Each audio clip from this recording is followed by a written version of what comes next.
علیہ ما عنتم حریص علیکم بالمؤمنین رؤوف الرحیم۔ صدق اللہ العظیم۔ رب اشرح لی صدری ویسر لی امری واحلل عقدۃ من لسانی یفقہوا قولی۔ ان اللہ وملائکتہ یصلون علی النبی یا ایھا الذین آمنوا صلوا علیہ وسلموا تسلیما۔ مل کے پڑھیے، صلاۃ والسلام علیک یا رسول اللہ وعلی آلک واصحابک یا سیدی یا حبیب اللہ۔ صلاۃ والسلام علیک یا سیدی یا رحمۃ للعالمین وعلی آلک واصحابک یا سیدی یا خاتم النبیین۔ نہایت ہی معزز و محترم حاضرین و سامعین، یہ ہمارا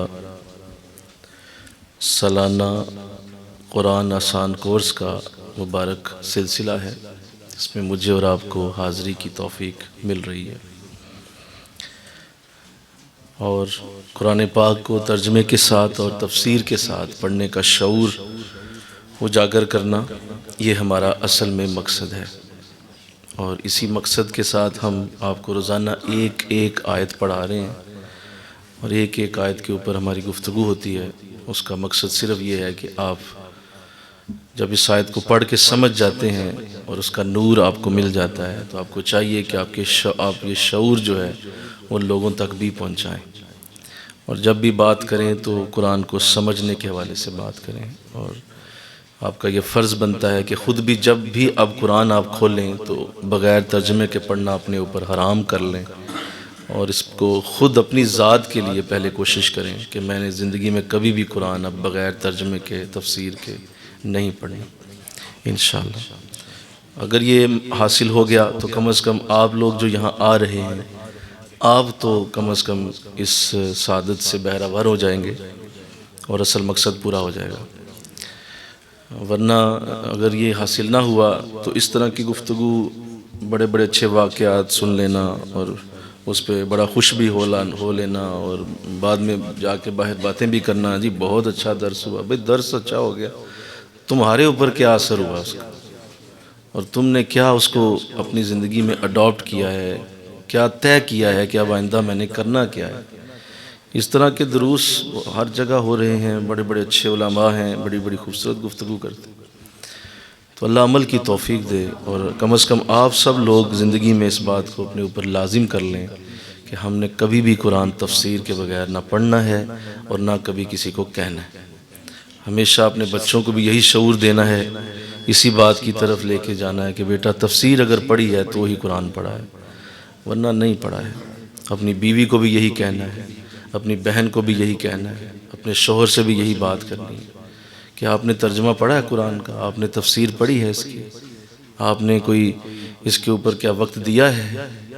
اگر آپ نے ایک جملہ بھی یہ بول دیا تو سمجھ لیں قرآن آسان کورس کا حق ادا ہو گیا، اور آپ نے حق ادا کر دیا، اور آپ نے واقعی اس کے ساتھ وفا کی۔ ورنہ اس طرح کی ہزاروں گفتگویں لوگ سنتے ہیں، دیکھو بے عملوں کے گروہ پیدا ہو رہے ہیں، اور سڑکیں بھری پڑی ہیں، بازار بھرے پڑے ہیں بے عمل لوگوں سے، اور برا حال ہے، ہر طرف بے عملی بے عملی۔ تو کب تک کوئی تو ہوگا جو بارش کا پہلا قطرہ بن کے چلے گا، اور وہ کہے گا کہ نہیں میں نے اس طرح نہیں کرنا اب انشاءاللہ۔ تو اللہ آپ کو توفیق دے، آپ اسی نیت سے یہ درس سنا کریں کہ یہ کس قدر اچھی باتیں ایک آیت میں مل جاتی ہیں، تو اگر میں باقی آیات بھی ایسے پڑھ لوں تو اس کی کتنی برکت ہوگی، اور میرے گھر میں کتنی برکت ہوگی، میرے بچوں میں، میرے گھر کے دیگر افراد میں کتنی اس کی برکت پھیلے گی۔ تو رحم کھائیں اپنے اوپر بھی، اپنے گھر والوں پہ بھی، کیونکہ اس قرآن کی بڑی سخت پوچھ ہونی ہے، بہت بڑی نعمت ہے یہ، اور آقا علیہ السلام کا وجود خود بھی ہے، کوئی اس میں شک نہیں کہ آپ کا وجود خود بھی بہت بڑی نعمت ہے، اور اللہ نے جو آپ جیسا رسول ہمیں دیا ہے اس کی بھی پوچھ ہوگی کہ میں نے رسول اتنا اعلیٰ دیا تھا تو کیا کیا اس رسول کے ساتھ، اور اسی طرح اللہ اپنے اس کلام کے بارے میں بھی پوچھ جو ہے وہ کرے گا کہ میں نے تمہیں اتنا اعلیٰ کلام دیا تھا، تم نے اس کو کتاب سمجھ کے الماری کے اندر تالے میں رکھا ہوا تھا۔ تو یہ تو تالے میں رکھنے کے لیے تھوڑی آیا ہے، یہ تو ہر وقت اپنے سامنے رکھنے کے لیے آیا ہے۔ تو اللہ توفیق دے دے انشاءاللہ آپ کو یہ سعادت ملے انشاءاللہ۔ آج انشاءاللہ العزیز پہلا ہفتہ ہمارا مکمل ہوگا، اور یہ حضور علیہ السلام کی محبت سے، آپ کے پیار سے، آپ کے عشق سے، آپ کی چاہت سے بھرا ہوا ہفتہ، جو کہ اصل موضوع ہی بلکہ قرآن کا یہ ہے۔ جی تو چاہتا ہے کہ سارا قرآن آسان کورس ہی اسی پہ لگایا جائے، اور آپ ہی کی محبت کی آیتیں پڑھی جائیں، اور آپ ہی کے عشق سے لبریز گفتگو کرنے کی اور سننے کی کوشش کی جائے۔ لیکن خیر دیگر معاملات بھی اللہ نے دیے ہیں، اور اس کا بھی حکم ہے کہ پڑھو، پورا معاملہ پڑھو، قرآن نے جہاں جہاں گفتگو کی۔ تو اس لیے انشاءاللہ اگلے ہفتے سے سورہ یاسین شروع کرنے کی سعادت ملے گی۔ مجھے یاد ہے شاید پچھلے قرآن آسان کورس میں اگر کوئی ساتھی مجھے بتائے کہ سورہ یاسین جو ہے وہ پڑھی گئی تھی، تو دوبارہ سے پڑھنے کے لیے کچھ دل بھی تھا، کچھ استخارہ بھی کیا، کچھ ساتھیوں کی طرف سے بھی اسی خواہش کا اظہار کیا گیا کہ ایک دفعہ پھر سورہ یاسین پڑھائی جائے، کیونکہ اس وقت ہم ذرا سمجھ لیں، چلو کہہ لو نئے تھے تو ہمیں کوئی اتنا ادراک نہیں ہوا، آپ نے اتنا اس کو خوبصورت انداز میں پڑھا تو دیا تھا، تو ہم نئے تھے، ہم نے اس کو بس سبحان اللہ سمجھ کے پڑھ لیا ہے۔ لیکن اب ہم چاہتے ہیں کہ صحیح پڑھیں سورہ یاسین کو، تو اس لیے دوبارہ سے انشاءاللہ سورہ یاسین کی ہی گفتگو شامل کی جائے گی۔ اور قرآن ایک ایسی اعلیٰ برکت رکھتا ہے، اتنا فریشنس ہے اس کے اندر کہ آپ ابھی آیت پڑھ کے دوبارہ پڑھ کے دیکھیں، آپ کو پھر مزہ آ جائے گا، اور اگلے دن دوبارہ پڑھ کے آپ بھی دیکھو نا، آپ روزانہ سورہ فاتحہ فجر سے لے کر عشاء تک پڑھتے ہو، مزہ آتا ہے کہ نہیں آتا ہے؟ بولو۔ تب اتنی بار پڑھتے ہو، بار اسے پڑھ رہے ہیں، لیکن اس آیتوں کی نور کی کیفیت ختم نہیں ہو سکتی۔ تو یہ معجزہ ہے، جتنی بار بھی پڑھو گے ایک نیا رنگ اس کے اندر سے دیکھو گے، ایک نئی چاشنی، ایک نیا نور نکلتا ہوا محسوس ہوگا۔ انشاءاللہ سورہ یاسین کو ہفتے سے شروع کیا جائے گا۔ کل انشاءاللہ صرف خواتین کے لیے یہاں درس قرآن کا اہتمام ہوگا، اور مرد حضرات کی چھٹی ہوگی۔ خواتین اپنے ٹائم پہ ہی تشریف لائیں گی، 6:30 بجے کا ہی وقت ہے ان کے لیے، مرد حضرات کو چھٹی ہوگی انشاءاللہ۔ ایسا اس لیے کیا گیا ہے کہ یہاں میری کرسی جو ہے وہ صرف مردوں کے لیے نہیں ہے، اس میں ہماری بیٹیاں بھی بیٹھ سکتی ہیں انشاءاللہ، وہ بھی یہاں بیٹھیں، وہ بھی درس قرآن دیں، اور یہ بھی حق ہے کہ دونوں کی تربیت ہو سکے انشاءاللہ۔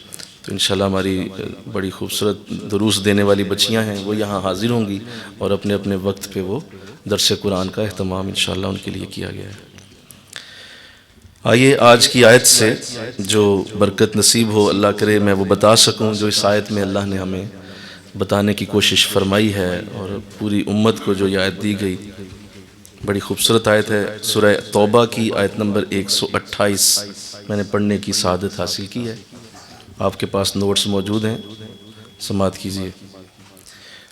ارشاد فرمایا، لَقَدْ جَاءَكُمْ رَسُولٌ مِّنْ أَنفُسِكُمْ، بے شک تمہارے پاس ایک برگزیدہ رسول تشریف لایا ہے،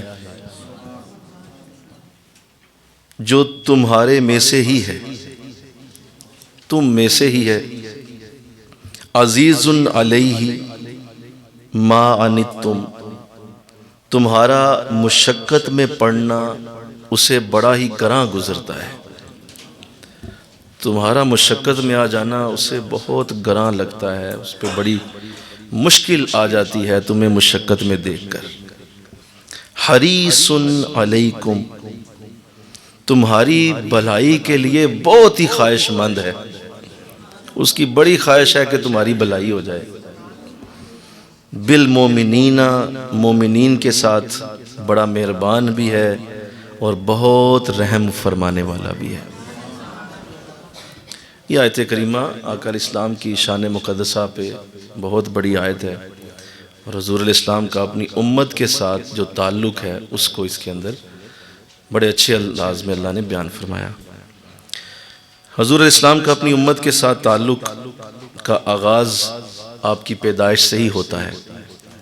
جو ہی آپ کی پیدائش ہوتی ہے تو حضرت آمنہ رضی اللہ تعالیٰ عنہ، آپ کی والدہ محترمہ، آپ ارشاد فرماتی ہیں کہ میں نے دیکھا کہ بچہ پیدا ہوا ہے اور وہ فوراً سجدے میں چلا گیا ہے، سجدے میں ہے اور زبان سے کچھ بول بھی رہا ہے۔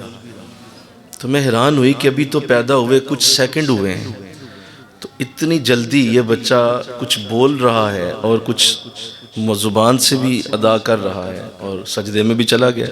تو آپ فرماتی ہیں میں قریب ہوئی، اپنے کانوں کو قریب کیا کہ سنو یہ کیا کہتا ہے. تو مجھے آواز آئی ربی حب لی امتی، ربی حب لی امتی، اے اللہ یہ میری امت مجھے ہبہ کر دے، یہ میرے حوالے کر دے، مجھے دے دے میری امت. ابھی پیدائش ہوئی ہے تو امت کی بھلائی کی فکر اور امت کی محبت اور امت کا پیار جو ہے وہ حضور کے لبوں پہ ہے. تو آقا علیہ السلام نے ساری زندگی ہی اس کا حق ادا کیا ہے، اور ایسی محبت جو آپ اپنی امت سے کر گئے ہیں، کسی نبی کو بھی ایسی محبت کی توفیق نہیں ملی ہے جس طرح آپ نے اپنی امت سے پیار کیا. حضرت ابراہیم علیہ السلام قرآن میں موجود ہے یہ آیت. ابراہیم علیہ السلام نے کچھ یوں اپنی امت کے لیے کہا کہ اے اللہ جنہوں نے میرا کلمہ نہیں پڑھا انہیں تو خوب دیکھ لے، انہیں تو خوب دیکھ لے، اور جنہوں نے پڑھ لیا ہے وہ تو میرے ہی ہیں، وہ تو میرے ہیں، اور جنہوں نے نہیں پڑھا ان سے تو خود نبٹ، کیونکہ انہوں نے میرا کلمہ نہیں پڑھا.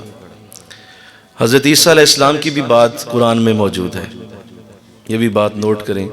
حضرت عیسیٰ علیہ السلام نے بھی اپنی امت کے لیے جو کہا، حضرت عیسیٰ علیہ السلام نے یوں فرمایا کہ مولا اگر تو انہیں عذاب دے تو یہ تیرے بندے ہیں، اگر تو انہیں عذاب دے تو تیرے بندے ہیں، تو دے سکتا ہے، اور اگر تو انہیں بخش دے تو تو بڑا ہی رحم کرنے والا ہے، تیری مرضی ہے.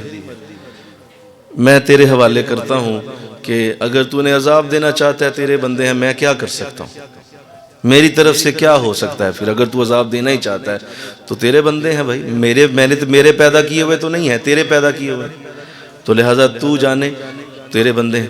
لیکن اگر تو معاف کر دیتا ہے تو پھر بھی تو ہی رحم کرنے والا ہے، تو میری درمیان میں کوئی حیثیت نہیں. تو اپنے بندوں کو دیکھ، اگر رحم کرنے والا ہے تو رحم کر دے، اگر چاہتا ہے تو عذاب دے دے. یہ انداز ہے. جبکہ یہاں آئیں، ذرا حضور کے دربار میں ذرا آئیں. آقا علیہ السلام نے یوں فرمایا، ارشاد فرمایا قیامت کا دن ہوگا تو اللہ کی بارگاہ سے اللہ جب اپنی رحمتیں نازل کرنا شروع کرے گا تو میں اس وقت خاموش کھڑا ہو جاؤں گا کہ کہیں اللہ میری امت سے پہلے مجھے جنت میں نہ بھیج دے، جنت میں کہیں میں پہلے نہ چلا جاؤں کہ اللہ کا حکم مجھ پہ پہلے نہ ہو جائے کہ جائیں آپ تو جنت میں جائیں. میں چاہتا ہوں میں سب سے آخر میں جنت میں جاؤں گا، میری امت پہلے جنت میں داخل ہو، میری امت پہلے جنت میں جائے گی. وہاں انداز یہ ہے کہ میں کھڑا رہوں گا اس وقت تک جب تک میرا ہر امتی جنت کی طرف روانہ نہیں ہو جاتا. اس کے بعد میں جنت کا حکم اللہ سے پانا چاہتا ہوں. مل کے کہو سبحان اللہ. تو یہ انداز جدا ہے. تو آقا علیہ السلام نے اس پہ حد فرمائی ہے، اور آپ نے امت کی محبت کا جو انداز اختیار کیا، اللہ اکبر. یہی آیات جب حضور صحابہ کو سنا رہے تھے، حضرت عیسیٰ علیہ السلام کی آیات، حضرت ابراہیم علیہ السلام کی، تو صحابہ فرماتے ہیں ہم نے دیکھا کہ حضور کی آنکھوں میں آنسو ہیں، آپ رو رہے ہیں، اور پھر آپ ہاتھ اٹھاتے ہیں اور دعا فرماتے ہیں یا رب امتی، یا رب امتی. حضور روتے ہیں. آقا علیہ السلام کا رونا جب ہوا تو حدیث میں آتا ہے کہ اللہ نے جبریل علیہ السلام کو بھیجا کہ جاؤ جبریل جا کے میرے نبی سے پوچھو کہ کیوں روتے ہیں. پتہ سارا ہے خدا کو، لیکن پھر بھی پوچھ رہے ہیں کہ آپ رو کیوں رہے ہیں، وجہ کیا ہے. تو حضرت جبریل تشریف لائے، سلام عرض کی، فرمایا کہ اللہ کی بارگاہ سے یہ پوچھا جا رہا ہے کہ آپ کیوں رو رہے ہیں، ابھی تو ایسا کوئی بات نہیں ہوئی، کوئی معاملہ ایسا نہیں ہوا. تو جواب دیا کہ اے جبریل میں اس لیے رو رہا ہوں کہ مجھے اپنی امت کی بڑی فکر ہے، مجھے اپنی امت کی بڑی فکر اور درد ہے، بہت درد ہے مجھے، تو میں اس کے لیے روتا ہوں. تو جواب دیا کہ اے جبریل انہیں بتا دیجئے کہ ہم آپ کی امت کے خاطر، آپ کی امت کے لیے، آپ کی امت کی طرف سے ہم آپ کو راضی کر کے چھوڑیں گے، ہم آپ کو راضی کریں گے۔ اس کا مطلب یہ ہوا کہ اللہ نے یہ وعدہ فرما لیا ہے کہ جو آپ چاہیں گے ہوگا۔ راضی بندہ کب ہوتا ہے بولو؟ جب جو چاہے ہونا شروع ہو جائے تو اس وقت راضی ہو جاتا ہے۔ تو فرمایا کہ ہم وعدہ کرتے ہیں، جبریل کہہ دو میرے نبی سے کہ ہم آپ کو راضی کریں گے۔ اللہ، تو جب یہ وعدہ ہو گیا تو صحابہ کرام کو جب حضور اسلام نے بتایا کہ مجھے میرے رب نے یہ ارشاد فرمایا ہے کہ ہم آپ کو راضی کریں گے، تو صحابہ نے پوچھا حضور پھر آپ کب راضی ہوں گے؟ کون سا وہ وقت آئے گا کہ آپ راضی ہو جائیں گے؟ اور اللہ نے جب وعدہ کر لیا ہے کہ آپ راضی ہوں گے تو وہ کون سا وقت ہوگا؟ ارشاد فرمایا صحابہ میں اس وقت تک راضی ہی نہیں ہوں گا جب تک میرا ایک امتی بھی جنت سے باہر، جب تک میرے سارے امتی جنت میں نہ چلے جائیں گے میں اللہ سے راضی نہیں ہوں۔ اللہ اکبر۔ تو لہٰذا اس قدر محبت، اس قدر پیار ہے، اور کیوں نہ ہم اپنے نبی سے محبت کریں، اس لیے کہ آپ واقعی اس قابل ہیں۔ اور بلکہ اگر میں آپ کی توجہ چاہتا ہوں اور آپ خود سے اس کا جواب اپنے دل سے پوچھ کے دیکھ لیجئے کہ اس کائنات میں ایک ایسا رشتہ اللہ نے بنایا ہے جو سراپا محبت ہے، ایک ایسا رشتہ ہے جی کہ وہ اس رشتے کو اگر نہ بولیں تو آگے محبت بول دیں، پیار بول دیں، چاہت بول دیں تو بھی وہ رشتہ وہی ہے، اور وہ رشتہ ہے ماں کا۔ ماں کا رشتہ، بتائیے کون سی ماں ہے، چاہے وہ کافر ہے، چاہے وہ کسی بھی مذہب سے ہے، کوئی بھی اس کا دین ہے، لیکن وہ اپنے بچوں سے پیار ہی کرتی ہے۔ بڑی محبت ہوتی ہے ماں کو اپنے بچوں سے، بڑا ہی پیار ہوتا ہے۔ اور باقاعدہ حدیثوں میں ذکر ہے، آقا علیہ السلام نے فرمایا تجھ پہ، صحابہ نے پوچھا حضور مجھ پہ کس کا حق جو ہے وہ زیادہ ہے؟ فرمایا تیری ماں کا۔ فرمایا حضور اس کے بعد؟ فرمایا تیری ماں کا۔ اچھا حضور اس کے بعد کس کا ہے؟ فرمایا تیری ماں کا۔ 3 بار ماں کا حق، اور پھر فرمایا کہ اب تیرے باپ کا۔ تو اس قدر درجہ بلند کر دیا۔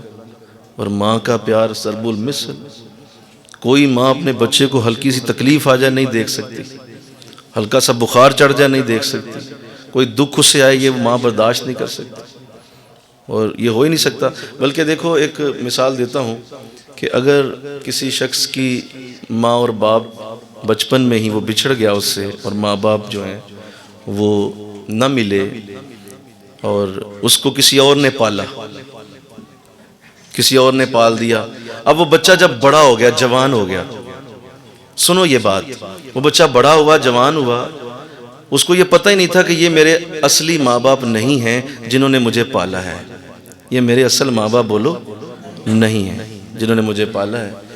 اب 25-26 سال کی اس کی عمر ہے، اور کسی نے اس کو ثبوتوں کے ساتھ بتا دیا ہے کہ یہ تیرے ماں باپ نہیں ہیں، آ تجھے ملاؤں، جا کے اصل ماں باپ کے پاس لے جائے۔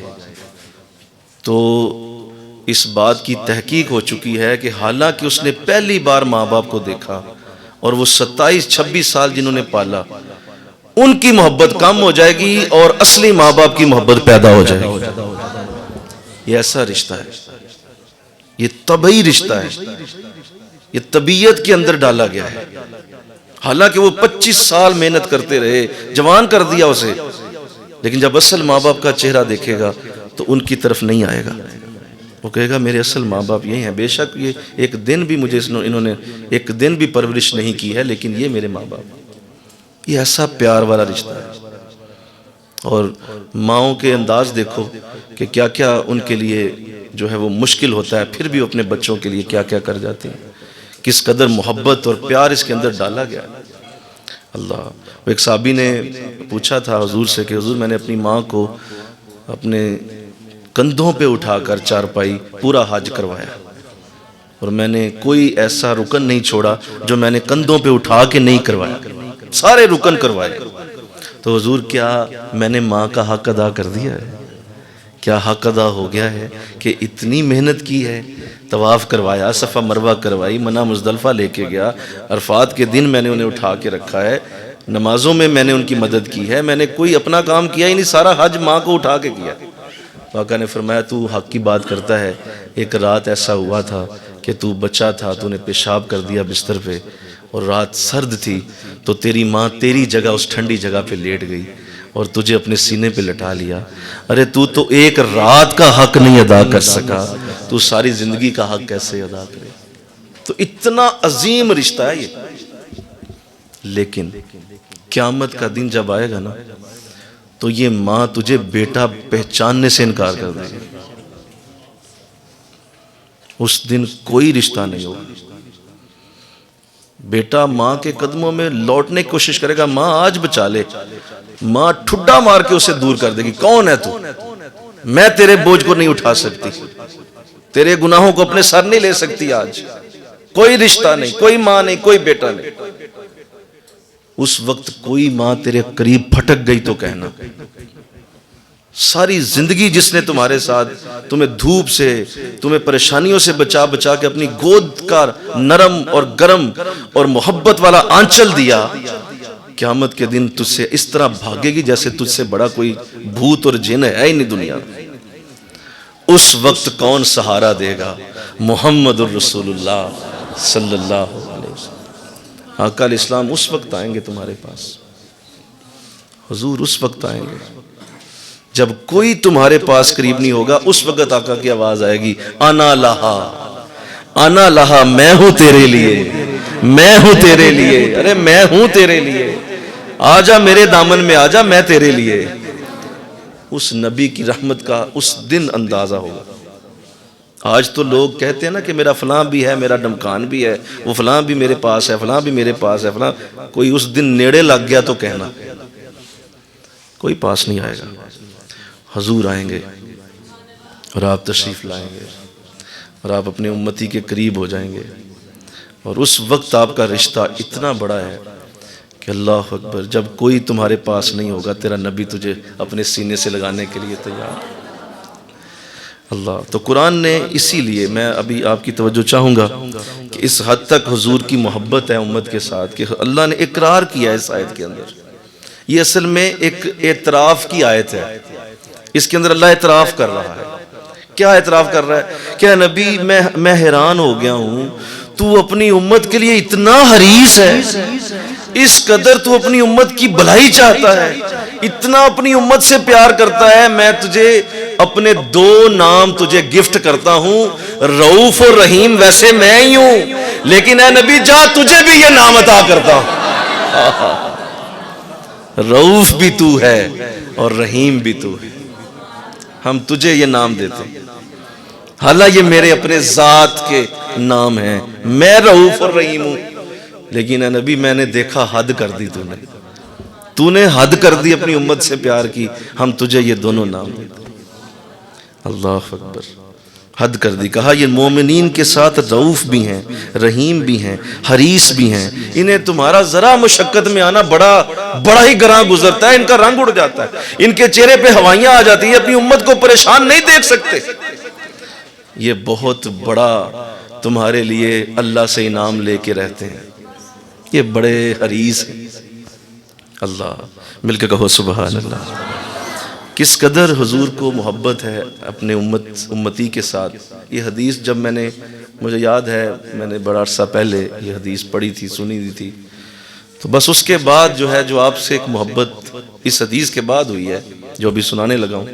اللہ کرے سمجھ آئے. آقا علیہ السلام نے ارشاد فرمایا, سنو کتنا تعلق ہے میرا اور ان کا, آپ کا اور ان کا, ان کی امت کا اور ان کا. کتنا تعلق, کتنا باریک ہے, کتنا ڈیٹیل میں تفصیلاً یہ تعلق ہے. اس حدیث سے اندازہ لگائیے گا اور نوٹ کیجئے. آپ قرآن سمجھ رہے ہیں, قرآن کے طالب علم ہیں, اور ان باتوں کو دل میں بھی جگہ دیجئے اور ان باتوں کو سمجھنے کے لیے اپنے دماغ اور دل کی کھڑکیاں کھول دیجئے. اللہ کے نبی نے ارشاد فرمایا, جب میرے امتی کے پاؤں میں کانٹا بھی چبھتا ہے, میرے امتی کے پاؤں میں اگر کانٹا بھی چبھتا ہے تو اس کی پہلے درد مجھے ہوتی ہے, پھر امتی کو ہوتی ہے. تیرے پاؤں میں اگر کانٹا بھی چبھے تو محمد عربی کا دل بے چین ہو, تیرے پاؤں میں اگر ہلکی سی تکلیف بھی ہو, حضور فرما رہے ہیں پہلے مجھے درد ہوتی ہے اس کی, تو پھر اس کے بعد میری امتی کو وہ درد پہنچتی ہے. آپ اندازہ کریں وہ کتنا قریب ہے ہمارے. اور اسی لیے قرآن نے بھی اعتراف کیا النبی اولا من المؤمنین بالمؤمنین من انفسہم. سنو سنو، نبی مومنوں کی جانوں سے بھی زیادہ ان کے قریب ہے. ذرا مل کے کہو نا سبحان اللہ. نبی مومنوں کی جانوں سے بھی زیادہ ان کے قریب. اتنا قریب تیرا باپ نہیں ہو سکتا. باپ کو بتانا پڑے گا ابو جی میری ٹانگ ٹوٹ گئی ہے. ماں کو بتانا پڑے گا اماں جی آج راستے میں میرا ایکسیڈنٹ ہو گیا.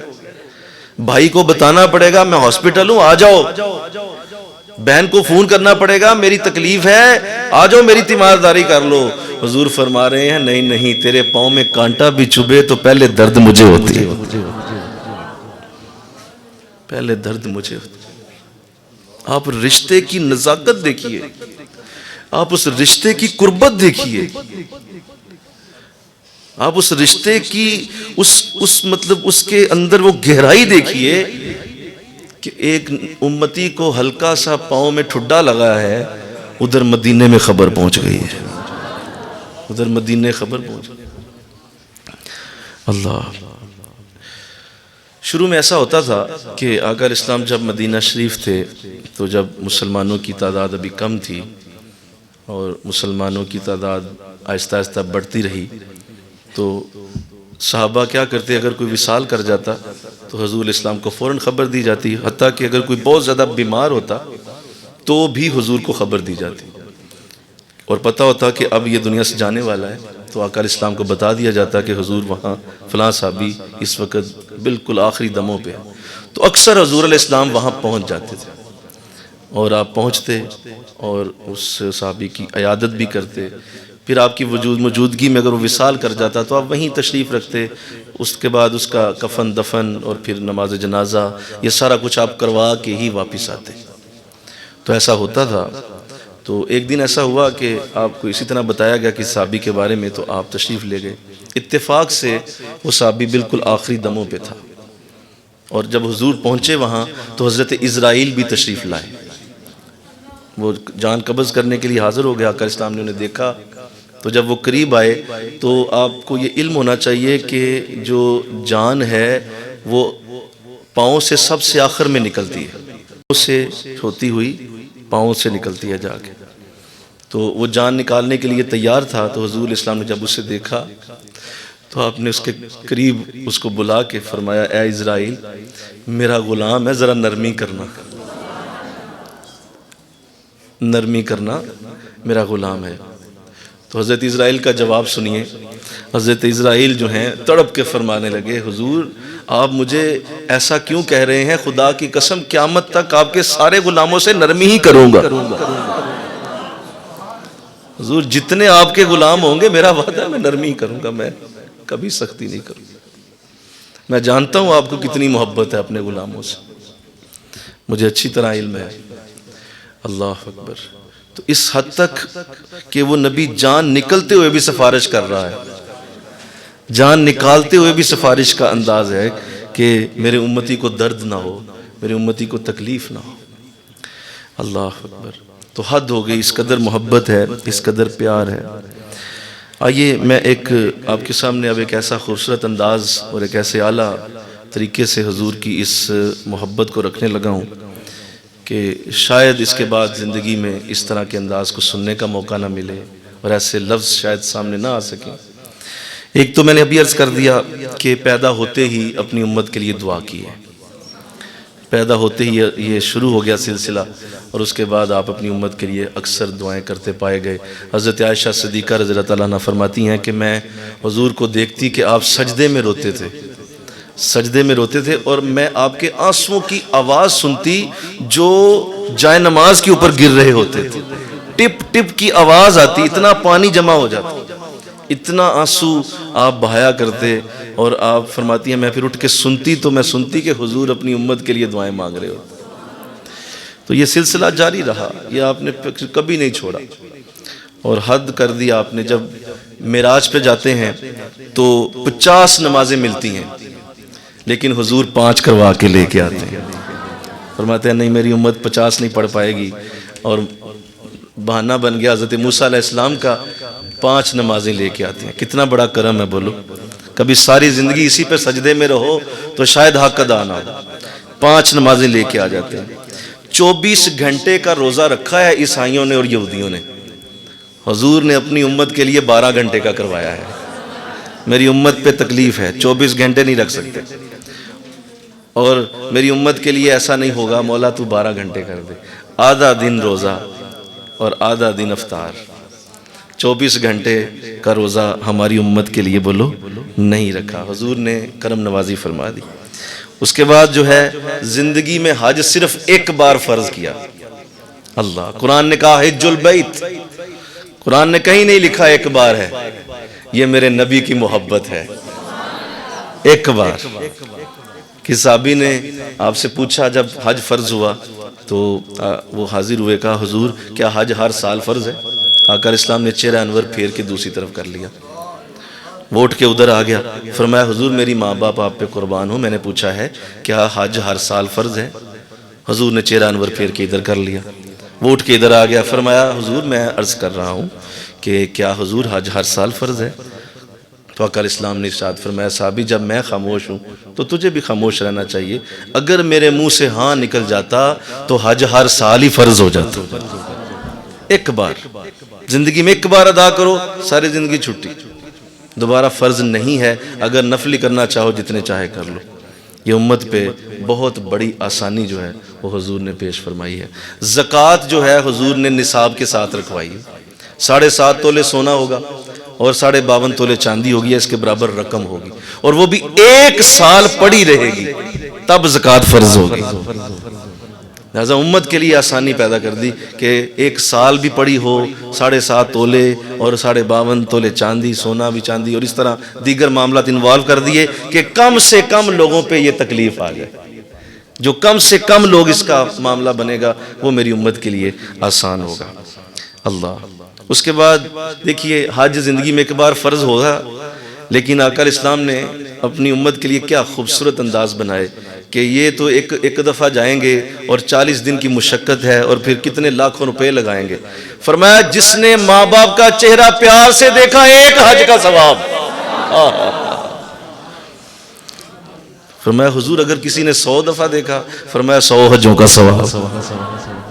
روزانہ کرو حج جتنے مرضی، محمد عربی کی امت ہو تم، جتنے مرضی حج کرو۔ اور لفظ دیکھیے، لفظ ہے مقبول حج کا ثواب۔ وہ جو تم نے کیا تھا وہ پتہ نہیں مقبول ہے یا نہیں، یہ جو ماں باپ کا چہرہ دیکھ کے تم نے حج کیا ہے نا، یہ بولیے یہ مقبول ہے، یہ قبول شدہ ہے۔ کیسی اعلیٰ نعمت ہیں آپ، کیسی اعلیٰ برکت ہیں آپ۔ اور پھر دیکھو نماز میں کیسی خوبصورت اللہ کے رسول نے ہمیں آسانیاں دیں۔ فرمایا اچھا چلو کھڑے ہو کے نہیں پڑھ سکتے، بیٹھ کے پڑھ لو۔ حضور کیا آسانی ہے، کہا ہاں بیٹھ کے پڑھ لو، قبول ہو جائے گی۔ حضور بیٹھا بھی نہیں جا رہا، لیٹ کے پڑھ لو، کوئی بات نہیں۔ لیٹ کے بھی نہیں پڑھی جا رہی تو اشاروں سے پڑھ لو، اشاروں سے بھی نہیں پڑھی جا رہی تو آنکھوں کی پتلیوں سے پڑھ لو۔ اگر آنکھوں کی پتلیاں بھی فالج کی وجہ سے جام ہو گئی ہیں تو فرمایا کہ دل کی دھڑکن سے پڑھ لو۔ آسانی ہی آسانی پیدا کر دی۔ مسافر کے لیے نماز کو آدھا کر دیا، قرآن میں حکم اتر آیا کہ مسافر آدھی کرے، ظہر میں 2 رکعتیں پڑھے، عصر میں 2 رکعتیں پڑھے اور عشاء میں بھی 2 رکعتیں پڑھ لے۔ تم نبی محمد کی امت ہو، تمہارے لیے آسانی ہی آسانی، 2 پڑھ لو۔ مسافر ہو تم، تکلیف میں ہو، مسافر کے لیے روزہ ہی چھوڑ دیا، کہا جاؤ مسافر ہو، جب تک سفر میں ہو ہماری طرف سے کوئی پوچھ نہیں ہوگی۔ تم محمد رسول اللہ کی امت ہو، تمہارے لیے آسانی ہے، تم چھوڑ دو، جب سفر سے ختم ہو جائے گا سفر تو اس وقت رکھ لینا، ہم نے تمہیں معاف کر دیا۔ اللہ، خواتین کے لیے آسانی کر دی، جب بھی ناپاکی کے دن شروع ہوں گے نماز کا کوئی تصور ہی نہیں ہے، اور وہ نمازیں معاف ہو گئی ہیں، انہیں قضا کرنے کی بھی ضرورت نہیں ہے۔ آہا، مل کے کہو سبحان اللہ، کتنی بڑی آسانی ہے کہ وہ ان دنوں کی نمازوں کو قضا بھی نہیں کریں گی۔ یہ ہے حضور کی امت، یہ ہے آقا کا انداز کہ میرے امتی کسی بھی جگہ تکلیف میں نہ آئے۔ جو لوگ مچھلیاں پکڑ کے ان پہ غذا کا انحصار ہے اور وہ دریاؤں اور سمندروں کے قریب رہتے ہیں، ان کا روزانہ کا مچھلیوں کا معاملہ ہے اور ان کو بیچنا ہے، ان کو کاٹنا ہوتا ہے اور ان کو پھر آگے غذا کے لیے استعمال کرنا ہے، تو ان کے لیے آقا علیہ السلام نے تکبیر کی شرط ہی ختم کر دی۔ حالانکہ ہر حلال جانور کے لیے تکبیر شرط ہے کہ اس کے لیے تکبیر ادا کرو گے، کلمہ پڑھو گے، اس کے اوپر کہو گے بسم اللہ اللہ اکبر، تو پھر وہ جانور حلال ہوگا۔ مچھلیوں کے لیے میرے نبی نے یہ ختم کر دیا، فرمایا جیسی مچھلی ہے کھاؤ اور اس کو شروع کرو۔ لاکھوں مچھلیوں کو اگر تمہیں تکبیر پڑھنی پڑ جاتی نا تو تمہاری انگلی بھی ختم ہو جاتی، تمہاری چھری بھی گھس جاتی۔ اتنی مچھلیوں کو تکبیر کون ڈالے؟ یہ تو محمد مصطفیٰ نے ہم پہ رحم فرمایا، کرم کر دیا کہ ان مچھلیوں کی تکبیر کی شرط ہی ختم کر دی۔ اللہ اکبر۔ رمضان آتا ہے تو نفل کو فرض بنا دیا، نہیں چھوٹی سبحان اللہ، تمہیں سمجھ نہیں آیا، رمضان میں نفل کو فرض بنا دیا۔ لکھا ہے قرآن میں کہیں؟ بتاؤ، کھولو 6666 آیتیں، کہیں لکھا ہے نفل فرض بنے گا؟ یہ میرے نبی کی حدیث ہے، حضور نے حدیث میں فرمایا نفل فرضوں کا درجہ پاتے ہیں، یہ میرے نبی نے بنایا، اور ایک فرض 70 فرضوں جتنا بنا دیا۔ ایک فرض ادا کیا ایسے ہی جیسے 70 فرض پڑھ لیے۔ اللہ فرمایا جس نے مسواک کے ساتھ نماز پڑھی 70 نمازوں کا ثواب، امامے کے ساتھ نماز پڑھی 70 نمازوں کا ثواب۔ یہ کون دے رہا ہے؟ اللہ دے رہا ہے، یہ حضور دے رہے ہیں۔ حد ہو گئی، محبت ہی محبت، پیار ہی پیار، ہر طرف آسانیوں کی حضور علیہ السلام نے محبت سے اور حد کر دی۔ اور پھر دیکھو پرانی امتوں کے معاملات کیا تھے کہ وہ جب ناپاک ہوتے تھے تو انہیں اپنے اس ناپاک حصے کو، چاہے وہ کپڑا ہوتا یا وہ جسم کا حصہ ہوتا، اس کو کھرچنا پڑتا تھا۔ اگر کپڑا ہوتا تو اس کو آگ سے جلاتے تھے یا اس کو کینچی سے کاٹ دیتے تھے، اور جسم کا حصہ ہوتا تو اتنے حصے کو کھرچتے تھے، اوپر والا ماس جو ہے اس کو کھرچنا پڑتا تھا جو ناپاک جسم کا حصہ ہو جاتا۔ حضور آئے فرمایا نہیں، میری امت کے لیے ایسا نہیں ہے، 3 بار پانی بہاؤ وہ جگہ پاک ہو جائے گی، پاکیزگی۔ اللہ، اور اگر کوئی سفر میں ہے اور اسے پانی نصیب نہیں ہو رہا تو اس کے لیے تیمم عطا فرمایا تم وضو کرو گے تمہارا جسم پاک ہوگا، تیمم کرو گے تمہاری ہڈیاں بھی پاک کر دے گا، تمہاری ہڈیاں بھی پاک ہو جائیں گی۔ یہ تیمم میرے نبی نے عطا کیا ہے۔ اللہ اکبر۔ تو لہٰذا یہ خوبصورت انداز جو امت کی محبت میں آپ نے دیے ہیں، اس پہ کیا میں عرض کروں کہ پرانی امتوں میں اگر کوئی گناہ گار ہوتا، بے شک وہ گناہ سے توبہ بھی کر لیتا، معافی بھی مانگ لیتا، لیکن اس کے ماتھے کے اوپر ایک نشان چھوڑ دیا جاتا، وہ نشان اس کے ماتھے پہ لگا رہتا، مرتے دم تک وہ نہیں مٹتا تھا، چاہے وہ اس کو چاقو سے کھرچتا لیکن وہ ماتھے پہ نشان رہتا تھا۔ چور کا الگ نشان تھا، شرابی کا الگ نشان تھا، قاتل کا الگ نشان تھا، فراڈیے کا الگ نشان تھا، وہ نشان ماتھے پہ پڑ جاتا تھا۔ اور بعض امتیں ایسی تھیں کہ ان کے دروازے پہ فرشتے لکھ کے آتے تھے کہ یہ فلاں کا گھر ہے، حالانکہ وہ معافی بھی توبہ بھی کر لیتا لیکن وہ لکھا رہتا، لوگ گزرتے پڑھتے رہتے اور ذہن میں رکھتے کہ اس نے فلاں وقت یہ کام کیا تھا۔ میرے نبی کی رحمت کا اندازہ کرو، تمہارے چہروں پہ کبھی ایسا کوئی نشان وہ نہیں آنے دیتا۔ فرمایا میری امت کے چہرے سلامت رکھے جائیں گے، میری امت کے چہروں کو اللہ کسی صورت بھی کسی انداز میں نہیں بدلے گا، اس لیے کہ وہ میرے امتی ہیں۔ کیا کیا نہیں کر رہی آج امت، لیکن امت کے چہروں پہ کبھی کوئی ایسا نشان، میرے نبی کی رحمت اندازہ کیجیے کس قدر میرے نبی کی رحمت ہے۔ اللہ اکبر۔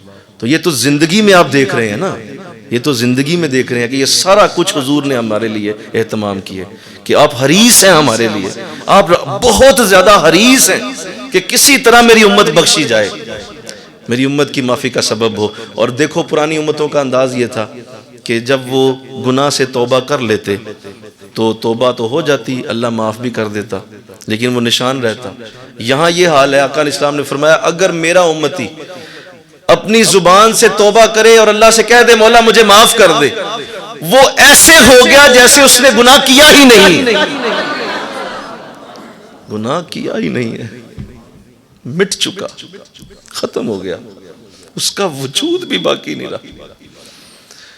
اور فرمایا کہ جس نے میرے نبی کی امت کا یہ انداز دیکھیے، پرانے نبیوں میں یوں تھا کہ اگر وہ نیت کرتے نیکی کی تو اس پہ کوئی ثواب نہیں تھا جب تک وہ عمل کر نہ لیتے. کوئی ثواب نہیں. بھائی تم نے نیت کیا ہے کوئی نہیں, میں کس بات میں ثواب دوں, کوئی ثواب نہیں ہوتا تھا.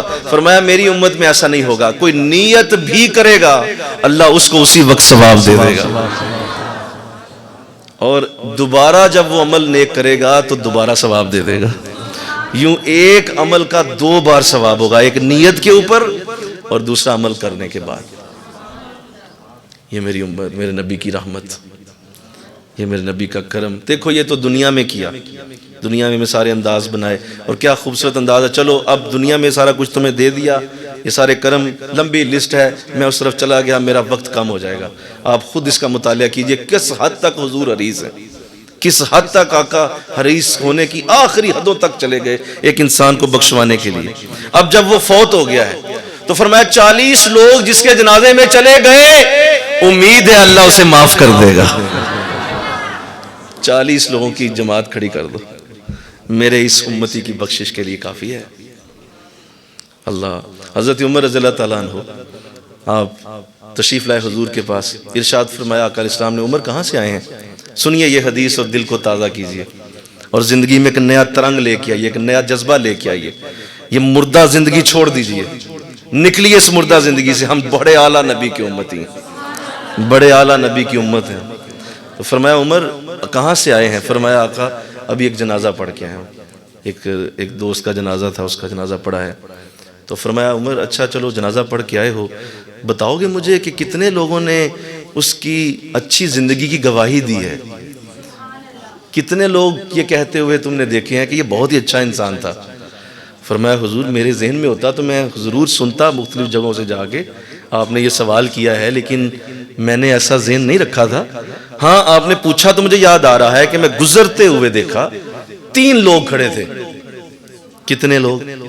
3 لوگ کھڑے تھے, اور وہ آپس میں باتیں کرتے ہوئے یہ کہہ رہے تھے کہ مرنے والا بہت ہی نیک انسان تھا, مرنے والا اچھا انسان تھا, اللہ اس کی بخشش کرے, اللہ اس پر رحم کرے. یہ آپس میں باتیں میں نے 3 لوگوں کو کرتے سنا. تو حضور مسکرائے, فرمایا عمر تم گواہ رہنا, جس کے بارے میں 3 لوگ یہ گواہی دے دے میری امت میں, اللہ اسے یقیناً بخش دیتا ہے. اور یار 3 لوگ بھی نہیں ہوں گے, بولو بھائی, اور بولو تو صحیح, 3 لوگ بھی نہیں ہوں گے کیا 3 بھی نہیں ہوں گے جو ہماری گواہی دے دیں؟ کہا 3 لوگ ہوں گے میری امت میں تو اسے اللہ بخش دے گا. حضرت عمر ذہین ہیں, سمجھدار ہیں, فطین ہیں, بڑے ہی موقع شناس ہیں. فوراً موقع دیکھا, فرمایا حضور بڑی معذرت کے ساتھ 3 لوگ ہیں تو بخشش ہے؟ کہا جی حضور بخشش تو ہے مولا حضور. تو پھر مجھے یہ بتا دیجئے کہ اگر 2 ہوتے, 3 نہ ہوتے, بالفرض 2 ہوتے, تو آقا علیہ السلام میں عمر چلو تم نے پوچھ لیا تو بتا دیتا ہوں, 2 لوگوں میں بھی میری امت بخشش جائے گی. 2 بندے گواہی دے دیں, صرف 2, تمہاری جنت پکی. صرف 2 لوگ. حضرت عمر فرماتے ہیں میرا جی چاہا میں ایک کے بارے میں پوچھوں, لیکن میری ہمت ہی نہیں ہوئی, میری ہمت نہیں ہوئی کہ میں ایک کے بارے میں کہہ دوں کہ حضور اگر ایک ہی ہوتا. لیکن آپ فرماتے ہیں کہ میرا ایمان کہتا ہے کہ اگر میں یہ پوچھ لیتا تو میرا نبی اس وقت رحمت کی اتنی انتہاؤں پہ تھا کہ حضور یہ فرما سکتے تھے کہ ہاں ایک پہ بھی بخشش ہو جاتی. اس قدر عزت و احترام. ابھی مرا ہے تو یہ حال ہے. پھر آگے دیکھیے, چھوڑا پھر بھی نہیں, قبر میں بھی تیسرے سوال پہ پہنچ جائیں گے, تیسرے سوال پہ کھڑے ہو جائیں گے وہاں آگے. ما تقول فی حقی ہذہ الرجل, اس شخص کے بارے میں دنیا میں کیا بولتے تھے؟ تو حضور فرماتے ہیں میں اس کے سامنے آ جاؤں گا. ہائے دنیا میں بھی ساتھ نہ چھوڑا, قبر میں کیسے چھوڑیں گے, اور قبر میں نہ چھوڑا حشر میں کیسے چھوڑیں گے؟ نہیں چھوڑیں گے, قبر میں بھی پہنچ جائیں. تیسرے سوال پہ پھر آ گئے. میری امتی کو تکلیف ہو رہی ہے, میری امتی سے سوال و جواب ہو رہے ہیں, سامنے کھڑے ہو جائیں گے. آپ دیکھو انداز دیکھو, میں اگر پیپر دے رہا ہوں تو میرا باپ آ کے میرے سامنے کھڑا ہو جائے اور وہ کہے بیٹا میں بتاؤں گا نہیں تمہیں, بتاؤں گا نہیں، لیکن میں قریب ہوں، تسلی رکھو ہے، میں دعا کر رہا ہوں تمہارے لیے، تیرا باپ تیرے پاس ہی کھڑا ہے، میرے بیٹے تسلی سے پیپر کرو، بتاؤ دل میں ٹھنڈ اترے گی کہ نہیں اترے گی کہ میرا باپ میرے ساتھ کھڑا ہے، میں پیپر حل کر رہا ہوں۔ ارے اس سے بھی آگے چلو، تم پیپر حل کر رہے ہو اور جبریل علیہ السلام قریب آگے کھڑے ہو گئے، جو ڈائریکٹ اللہ کے پاس دعائیں لے کے جا سکتا ہے، تو جبریل بھی کہے دھیان آپ کریں اپنا پیپر، میں ذرا تسلی سے آپ کے قریب ہوں، کوئی مسئلہ ہوا میں اللہ کی بارگاہ میں تیری ساتھ ساتھ دل کی دعا پہنچا رہا ہوں، ساتھ ساتھ تیری دعا جاری ہے، تسلی سے کر، تو بتا ٹھنڈ اترے گی کہ نہیں دل میں؟ ارے یہاں نہ باپ آیا ہے نہ جبریل آیا ہے، خود محمد رسول اللہ آ گئے، قریب کھڑے ہو گئے ہیں، امتی سے سوال ہو رہا ہے کیا دین ہے تیرا، کیا تیرا دین ہے بول، امتی سے پوچھا جا رہا ہے اور حضور کھڑے دیکھ رہے ہیں۔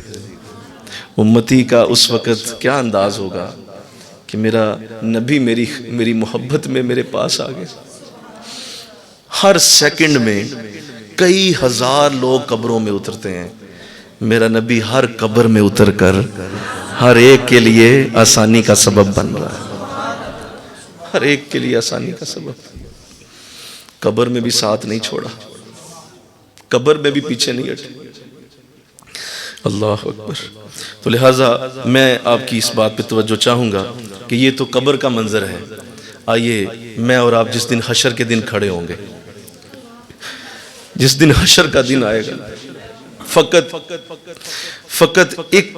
صرف ایک اللہ نے مقصد بنایا ہے اس دن کا، صرف ایک، فقط ایک مقصد ہے انعقاد بزم محشر کا، ان کی شان کریمی دکھائی جانے والی، صرف ایک مقصد کے لیے، وہ 50,000 سالوں کا دن، وہ صرف حضور کی شان دکھانے کے لیے حشر کا دن ہوگا۔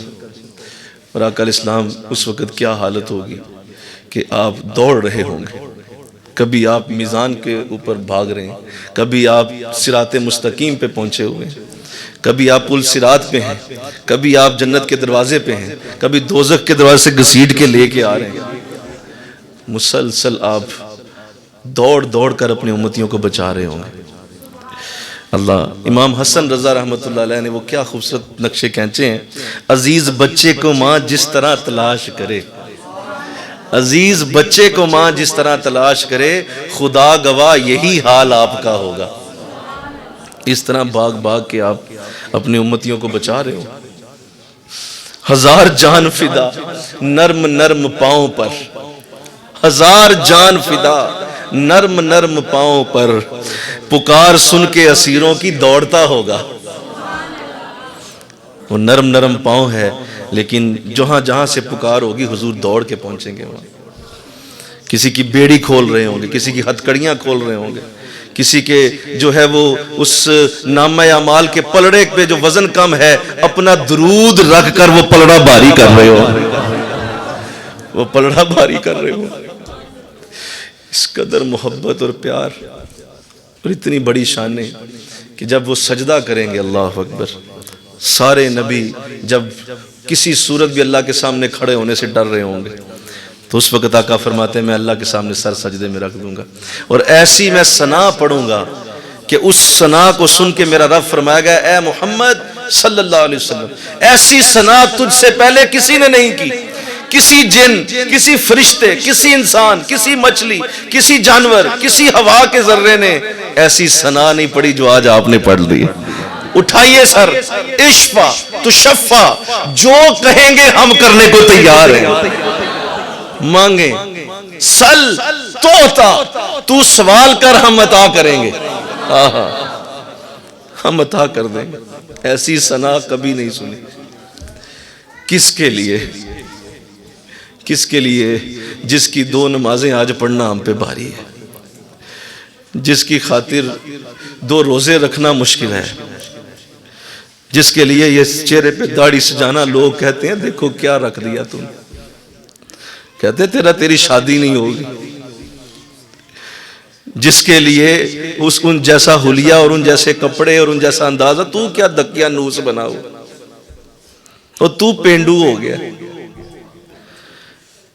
کس قدر محبت پیار سے وہ اس وقت اللہ کی بارگاہ میں ہمارے لیے روئیں گے کہ آقا علیہ السلام کی. دیکھیں میں یہ حدیث جب کبھی سنی تھی پڑھی تھی تو آج تک میرے سینے پہ اس کا درد بھی ہے کہ حضور نے حد فرما دی. فرمایا شفاعتی لکبائر امتی، میری شفاعت چھوٹے موٹے گناہ گاروں کے لیے کوئی نہیں، میری شفاعت کبیرہ گناہ کرنے والوں کے لیے ہو، جنہوں نے کوئی منہ نہیں لائے گا میرا نبی سینے سے لگائے گا. جنہیں کوئی وہ تو قاتل، وہ تو شراب پی کے آیا، وہ تو ساری زندگی سود کھاتا رہا، تو نے ماں باپ کو تھپڑ مارے ہیں، تو نے بہنوں کو گھر سے نکالا ہے، تو نے بیوی کو مارا ہے، ہم تو تیرے قریب نہیں پھٹک سکتے، تو پورا تیری ایک جہنم علیحدہ ہوگی، تیری ایک پوری جہنم ہی علیحدہ ہوگی. اتنا بڑا ظلم کیا تو نے بم اس ٹرین میں رکھ کے 700 لوگوں کو قتل کر دیا، ارے تیرے لیے تو الگ جہنم بنائی جائے گی. حضور فرمائیں گے میں اسے بھی سینے سے لگا لوں گا، وہ 700 لوگوں کا قاتل بھی میری ہی رحمت کے نیچے پناہ لے گا. میری شفاعت کبیرہ گناہ گاروں. اللہ اکبر. تو کیوں نہ مزہ آئے درود پڑھتے ہوئے، کیوں نہ مزہ آئے ان کے لیے ان کی دین کی خدمت کرتے ہوئے، کیوں نہ مزہ آئے ان کی محبت میں نماز کا سجدہ کرتے ہوئے، کیوں نہ مزہ آئے ان کے درس سنتے ہوئے. آہا مل کے کہو سبحان اللہ. کہ جو ہمارے لیے اتنا، بھئی لوگ کہتے ہیں جو کام آئے اس کی بات کرو نا، جڑا کام ہی نہ آئے وہ دی کیوں گل کر دے ہو؟ بھئی جو آپ کے کام ہی نہیں آتا اس کی کیوں بات کرتے ہیں؟ یہاں وہ ہے جو ہر وقت کام آ رہا ہے، جو دنیا میں بھی کام آیا، قبر میں بھی کام آیا، حشر میں بھی کام آیا. اللہ حد کر دی ہے. میرے پاس لفظ کم پڑ جائیں گے، میرے الفاظ ٹوٹے پھوٹے ہیں، میری ترتیب خراب ہو چکی ہے، میری ترتیب نہیں رہی، میرے ذہن میں جو نقشے تھے وہ بکھر چکے ہیں، اس لیے کہ شان کریمہ بڑی بلند ہے، شان کریمہ بہت بلندیوں پہ. لہٰذا عشق والو رج کے عشق کرو ان کے ساتھ، کوئی کسر تم بھی نہ چھوڑو، تم بھی کوئی کسر نہ چھوڑو. جب وہ کوئی کسر نہیں چھوڑ رہے تم کیوں چھوڑتے ہو؟ کیوں ان کی محبت میں کسی سے ڈرتے ہو؟ کیوں ان کے پیار سے کسی سے ڈرتے ہو کہ کیا کرے گی دنیا؟ ارے یہ سارے تو ان کے قدموں میں اس دن لوٹتے ہوں گے جن کی خاطر تم دنیا میں آج جی رہے ہو. ان کا کوئی رشتہ نہیں ہوگا، یہ رشتے سارے ٹوٹ جائیں گے، محمد عربی کا رشتہ وہاں بنے گا بس. تو آؤ آج آخری اس درس کے انداز میں، اور یہ جو حضور کی محبت کا یہ ہفتہ جو ہم نے پہلا جس کو ہم نے پڑھا سنا ہے، اس وعدے کے ساتھ ختم کریں کہ ہم سچے حضور کے عشق والے بنیں گے انشاءاللہ. کیا اب بھی کوئی کسر رہ گئی ہے؟ کیا اب بھی تمہیں دلیلوں کی ضرورت ہے؟ کیا اب بھی تمہیں یہ چاہیے کہ تمہیں کوئی بتائے آ کر؟ اس کے بعد رہ کیا گیا ہے؟ کون سی کسر چھوڑی ہے حضور نے جو ابھی بھی تمہیں شرم آتی ہے؟ ابھی بھی تمہیں ان کے انداز، ان کے دین، ان کا درس، ان کے نماز روزے سے ابھی بھی تمہارا دل کھنچتا ہے؟ تو جاؤ جاؤ، تم ان کی امت میں شاید شامل ہی نہیں ہو. میرے نبی نے فرمایا کہ میری امت میں رہ کے بھی بہت سارے میری امتی کوئی نہیں ہے، میری امت میں سے نہیں ہوں گے وہ. دیکھو نہ کہا جس نے 3 جمعے چھوڑے وہ ہم میں سے نہیں. تو اس کا کیا مطلب ہوا؟ بولو کہ وہ حضور کی امت ہی نہیں ہے. فرما رہے ہیں کہ جس نے 3 جمعے چھوڑ دیے وہ ہم میں سے نہیں. اس کا مطلب یہ ہوا کہ بہت سارے لوگ آپ کو امتی نظر آتے ہیں لیکن وہ امتی نہیں ہوتے. اللہ ہمیں ان کی امت میں شامل رکھے، ہمارا ایمان پہ خاتمہ ہو، موت ہماری ان کی امت کے اوپر آئے. اگر یہ ہو گیا تو سب کچھ ہاتھ آیا. اب اس عشق کو لے کر ساری زندگی. اللہ اکبر. وہ کسی نے کیا خوب شعر لکھا تھا کہ سنا ہے قبر میں بڑا اندھیرا ہوگا، تو آؤ عشق رسول کا چراغ لے کے قبر میں اتر جاتے ہیں تاکہ وہاں روشنی ہو جائے، اور حضور کے اس محبت کے چراغ کی روشنی قیامت تک کبھی کم نہیں ہوگی. اللہ مجھے آپ کو آقا کی سچی محبت عطا فرمائے، اور ہم حضور الاسلام کی محبت میں ساری زندگی گزاریں، اور ہمارا اٹھنا بیٹھنا آقا کے لیے ہو جائے. وما علینا الا البلاغ المبین.